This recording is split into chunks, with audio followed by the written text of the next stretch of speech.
নমস্কার বন্ধুরা, কেমন আছেন সবাই? আবার একটা নতুন ভিডিও নিয়ে চলে আসলাম। কিছুদিন আগে খড় দিয়ে অসুর এবং সিংহ বানিয়ে দেখাচ্ছিলাম, আর সেই ভিডিওতে বলেছিলাম পরবর্তী নেক্সট ভিডিওতে দুর্গা বানিয়ে দেখাবো। সো আজ এই ভিডিওতে দুর্গা বানিয়ে দেখাবো। সো ভিডিওটা অনেক ইন্টারেস্টিং হতে চলেছে, ভিডিওটা লাস্ট পর্যন্ত দেখতে থাকুন। এখন আমি দুর্গার পা বাঁধছি, মনোযোগ সহকারে দেখুন। সো একটা পা সোজা করে বাঁধবো আর একটা পা একটু ভাঁজ লাগিয়ে বাঁকা করে বাঁধবো। ভিডিওতে দেখতে থাকুন, বুঝে যাবেন। ছোট ঠাকুর বানানো আর বড় ঠাকুর বানানো ফর্মুলা একই। এই ভিডিওটা যে এডিট করছে একটা কথা বলে রাখি, আজ 15ই আগস্ট, এখন প্রায় 12টা 45 হয়ে গেছে।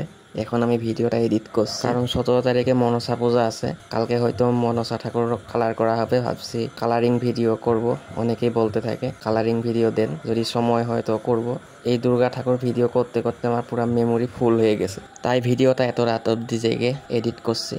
যাই হোক, কোনো ব্যাপার না। অনেকে আমাকে কমেন্ট করে জানায়, দাদা আপনার ভিডিও দেখে অনেক কিছু কাজ শিখছি, তো সেটাই আমার কাছে অনেক।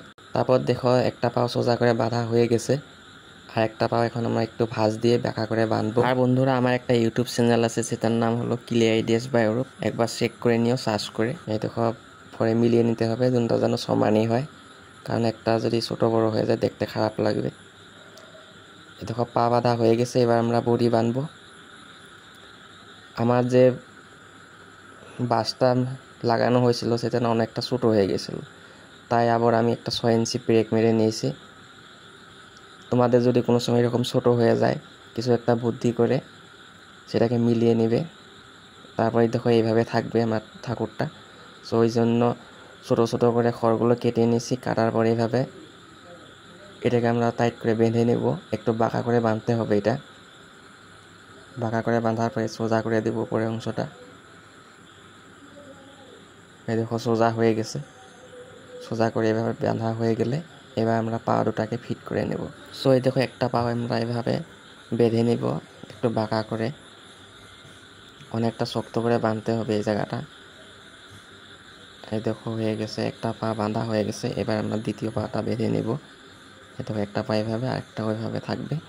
এভাবে করে বাঁধা হয়ে গেলে আবার ছোটো ছোটো করে খড় কেটে আমরা এখানে জয়েন্ট করব। এই জয়েন্ট যে করবো এটা একটু গুরুত্ব সহকারে দেখবেন, স্কিপ করো না এই জায়গাগুলো। কোথায় কোথায় কিভাবে করছি সেটা একটু মনোযোগ দিয়ে দেখো। বডি বাঁধা হাতে একদম এসে যাবে। প্র্যাকটিস করতে হবে, একদিনে তো আর হবে না। আমারও এখনও ভুল হয়ে যায় জায়গায় জায়গায়, খুলে আবারও করতে হয়। যাই হোক, যত প্র্যাকটিস করবে তত হবে। ঠাকুরের খড় বাঁধা অত সহজ কাজ না, এটা অনেক প্র্যাকটিসের পর হয়। কালী পুজো যাওয়ার পর থেকে আমি সব কিছুর ভিডিও বানাবো। এর থেকে একটু স্লো মোশনে করার চেষ্টা করবো, পুরো ডিটেলসে মানে দেখাবো কিভাবে কোথায় কি করতে হয়, ভালোভাবে বুঝিয়ে বলে দেবো সব কিছু।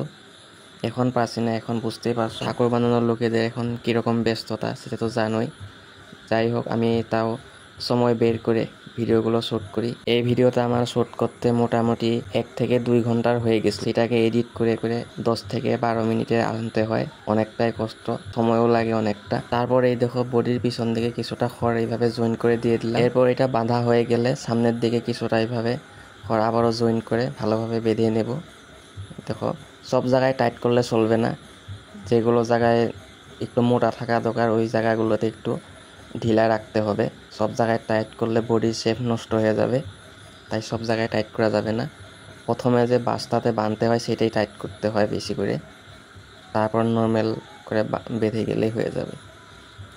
এই দেখো আমি পাটা একটু মোটা করে নিলাম খড় জয়েন করে করে। সো পা বানানো হয়ে গেছে, সেটা দেখালাম না। আর এখন আমরা দুর্গা ঠাকুরের হাত বাঁধবো। দেখো হাতগুলো কিন্তু অনেকটাই ছোটো, প্রায় আঙুলের সমান, অনেকটাই খাটনি এত ছোটো দুর্গাটা। বড় ঠাকুর বানাতে একটু সহজ, ছোটোটা ভীষণ খাটনি হয়ে যায়, তাও বানাচ্ছি। দেখো এভাবে একটু জয়েন করে দিলাম, বাঁকা করে বেঁধে নেব।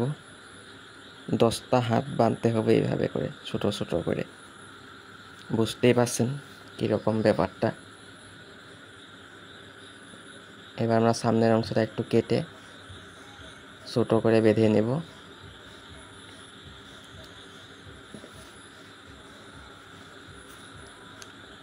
সো এই দেখো বন্ধুরা, একটা হাত বাঁধা হয়ে গেছে। এবার যে শেষের যে অংশটা সেটা একটু চিকন করে বেঁধে নেব, কারণ এখানে 4টা হাত জয়েন হয়ে যাবে। তাই যদি মোটা থাকে জয়েন করতে মোটা হয়ে গেলে ভালো হবে না। সো এইভাবে করে আমরা 4টা বেঁধে নেব। দেখো আমি আগে থেকে বেঁধে নিয়েছি, ভিডিও অনেক লম্বা হয়ে যাবে তাই। এবার আমরা সেম সাইজের সাইডটা বেঁধে নিলাম।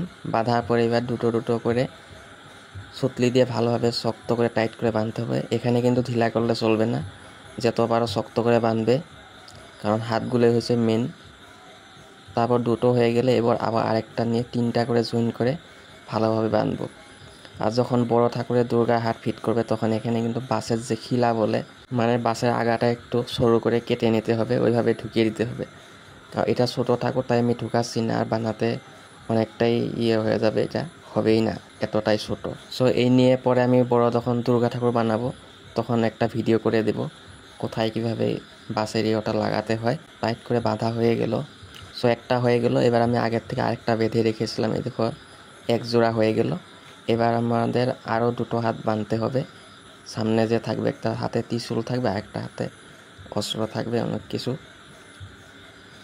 এটাও সহজেই ওইভাবেই সোজা করে ফার্স্টে বাঁধতে হবে। তারপর আপনার একটু কেটে কমিয়ে নিতে হবে, আগাটা একটু চিকন করে, তারপর ভাঁজ লাগিয়ে বেঁধে নেব।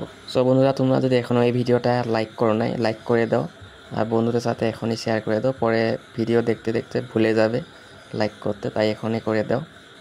পরে করলেও চলবে, মনে থাকলে হইলো।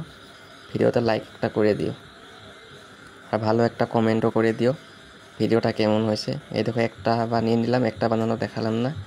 এইভাবে ভাঁজ লাগিয়ে বানিয়ে নেবে দ্বিতীয় হাতটা। এবার আমরা হাত ফিট করব।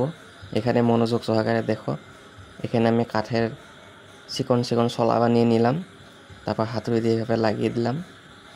শলাগুলো প্রায় 2 ইঞ্চি মতো আমি কেটে নিয়েছি, বাঁশ দিয়ে বানিয়ে নিয়েছি ঘরে, সেটা দেখালাম না।